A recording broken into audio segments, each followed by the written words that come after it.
my name's Sara Bauder. I'm an agronomy field specialist with SDSU Extension. I work out of the Mitchell Regional Center, and today I'm at the Southeast Research Farm standing in some of our alfalfa research trials. I focus a lot on forages in South Dakota. It's a very unsung hero in our state. We're typically one of the top hay and alfalfa producers in the nation, but we have a bit of a lack of modern forage research. So here at the farm, and myself and other colleagues with SDSU Extension are working to improve that and have research trials going on every year, trying to get more information on alfalfa and other forages, both perennial and annual. Today I'm focusing specifically on alfalfa. Behind me is our variety trial.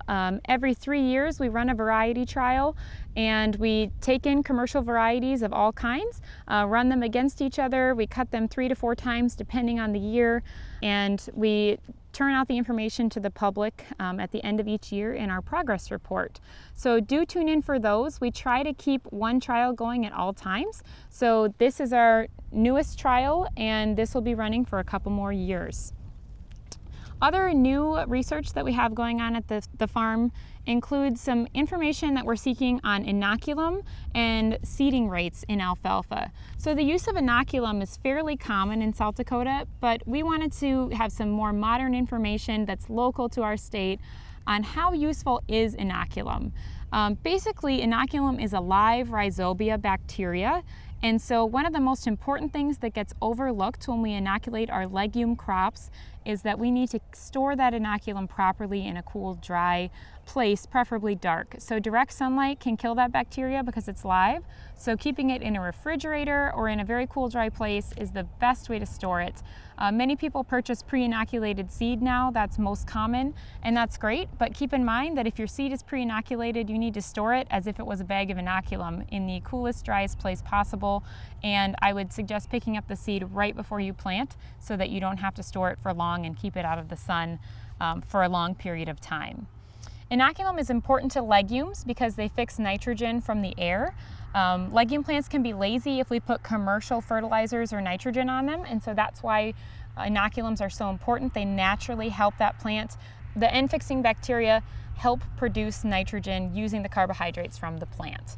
So if you've never dug up an alfalfa plant or even a soybean plant, a healthy plant with good vigor will have root nodules, and they're just these very small groupings of white, round looking or oblong looking balls across the roots. When you dig up the plant, you have to be very careful because these nodules tend to fall off with the soil.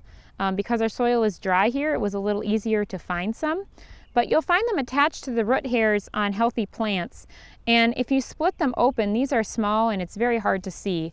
But if you split them open, a healthy nitrogen-fixing nodule will have a slight amount of pink on the inside. If it's a dark brown or a brownish color, it may not be very healthy.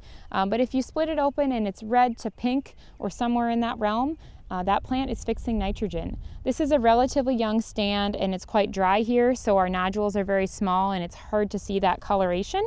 But there is some pink coming out of these nodules, so that's a good sign. That means the inoculum is helping the plant fixate nitrogen.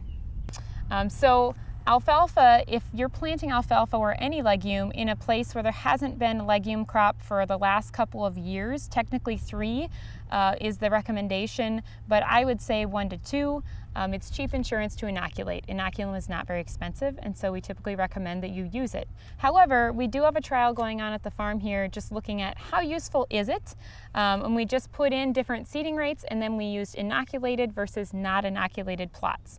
That was established this spring in April, and so we'll be keeping that for 3 years, and we planted it with a brilliant seeder as many farmers do in their fields. So we'll be turning out that information every year in our progress reports to keep you updated on just how useful was the inoculum that we used in our study. To give you an example, if you've never seen what inoculum looks like, I just have a bag of it here, and typically it's just a powdery dry substance. If you're buying pre-inoculated seed, you may never have to deal with it, but this is a live bacteria. So having it in the sun right now is actually very hard on it. We want to keep it, before buying the powder, in the refrigerator is actually the best place we can keep it. Probably not in our home refrigerator, preferably something in a shop because we don't know what warehouse those bags of inoculum have been in. So inoculating legumes is quite important. And we're just looking at that, trying to get some more local information on how that works in South Dakota and in Nebraska as well. This is being mirrored at the Haskell Research Lab in Concord, Nebraska. So that's what we have going on in some of our small plots. We have a little larger plot looking at seeding rates. We don't have good modern information on seeding rate in South Dakota for alfalfa. And so again, we mirrored this study in Nebraska at the Haskell Research Lab near Concord. And we're looking at what seeding rate is most ideal. The most local seeding rate information in this region of the world is from North Dakota. They did some work in the last 10 years showing that 11 pounds per acre was the max recommendation. That may shock some people because we do have producers that think that or feel that the more seed we put out there, the better off we are, but that is not always the case. If you look across the plots, we can see that alfalfa tends to self-thin itself, and most producers understand that it also tends to fill in some of the bare places. However, putting more seed out doesn't necessarily mean that we're better off. So the seeding rates that we put out were 5 pounds, 7.5 pounds, 10, 12.5, 15, and 20 pounds to the acre. And we did have to calculate those including seed coating. That's something that a lot of producers miss. We can't just simply put out seeding rates by the seed weight. We need to physically check the seed coating and the weight of the seed in the actual bag, not just the test weight of the seed we're given, because that seed coating really adds a lot of weight. So you need to compensate for that when you're planting and calculating seeding rates in your fields, and that's often overlooked. So that's one thing we looked at. We put in all of these rates, we replicated it 4 times, and it was planted this April. So it'll be very interesting to see, especially with this dry, hot year we're having, how those plots turn out in the end. We have a lot of information going in. And we have a lot of information from nearby North Dakota and some older info from South Dakota on ideal seeding rates around that 10 to 11 pounds per acre. So we'll be interested to see how we come out. Sometimes agronomically, our yields might be higher at a slightly higher seeding rates, up to about 13 pounds, most local data shows. However, most economically, we find that 9 to 10 pound range typically wins. So we'll see if our hypothesis is correct. We're going to be looking at yield, plant density, persistence, and forage quality if funding allows in these plots, because those are the types of things we see affected when we adjust our seeding rates. So we'll keep you updated.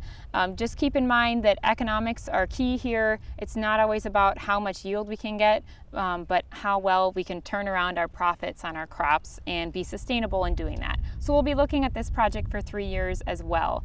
Right now it's very difficult to see any differences because the alfalfa plots have had a difficult time establishing in this dry year we're having.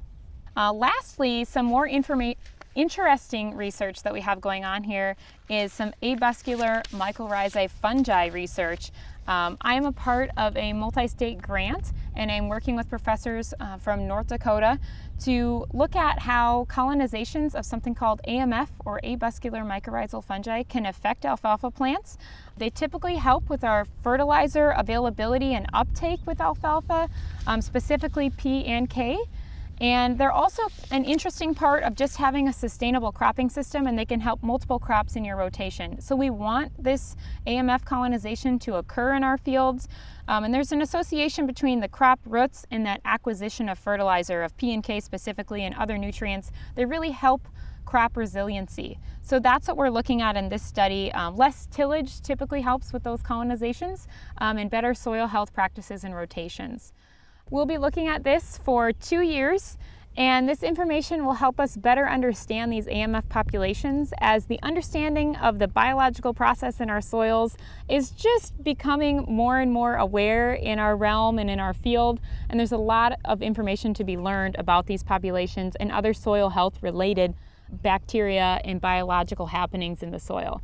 So this particular study in the small plots we have here at the farm, we'll be looking at how determining whether mycorrhizal soil additives can really help our yield and the quality of our alfalfa. So right now the plots are establishing and we've taken some samples, but we'll be adding a mycorrhizal soil additive and just seeing how that affects our yield over the next couple of years.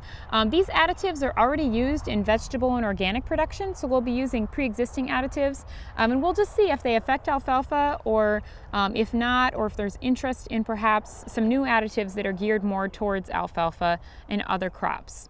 I also did some work across the state for this project, sampling 20 plant samples all across South Dakota, every corner of the state and the central part of the state, to see if we can better understand colonizations of AMF across the state, if they exist, and what types of alfalfa they like, stands from old to new, and all varieties from common all the way to some of our newer genetically bred alfalfas. So lots of information to be learned about forages, and specifically this AMF colonization study is very cutting edge new information. We're hoping to update our old seeding rates in inoculums. Just whether that information changes or not, we'll find out, but just to get some updated research that's local to this part of South Dakota, and that we can spread that information across the state. Otherwise, at the farm here, there's always forage research going on with our annual cool and warm season forage trials, as well as some rye work and other forages that we research yearly on the farm here. So thanks for listening, and we hope to see you at our next field day.